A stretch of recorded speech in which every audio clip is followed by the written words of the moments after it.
dalje se prisjećamo srpske istorije. Ovo je treći deo Male srpske čitanke.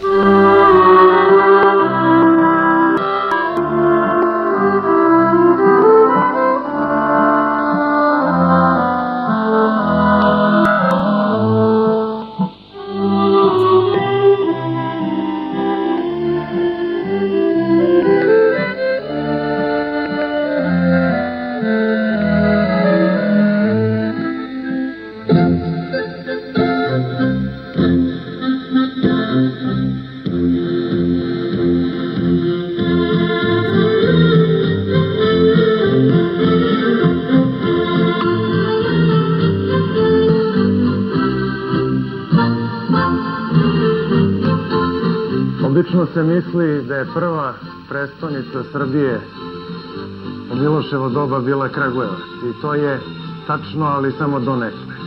U stvari, prva preteča prestonice bila je u selu Crnuće, gde je Milošev dom služio kao neka vrsta dvora do njegovog prelaska u Kragujevac negde oko 1818. godine. Dotle su on i njegova porodica živeli u tom selu nedaleko od manastira Vraćevša.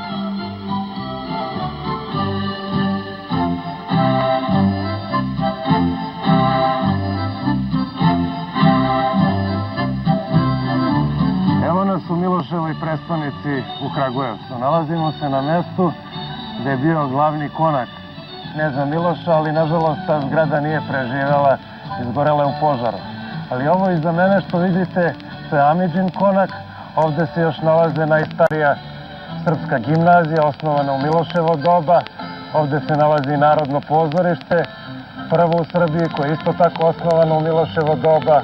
Ovde se nalazi preko puta i konak mlađeg sina Mihajla. Dakle, ovo je mesto za koje bismo mogli da kažemo da je centar Miloševe vladavine u prvoj polovini 19. veka.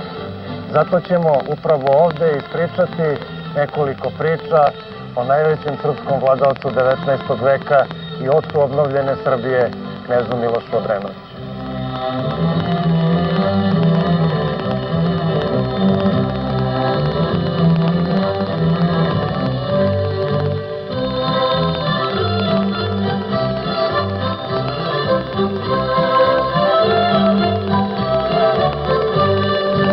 Ovo je hram u Kragujevcu koji je podigao knez Miloš, onaj donji deo, a ovaj tačno iza mene dogradio je kralj Petar I Karađorđević. Pa su se tako nekako simbolično na ovom mestu spojile dve rivalske suparničke dinastije Karađorđevića i Obrenovića u Srbiji.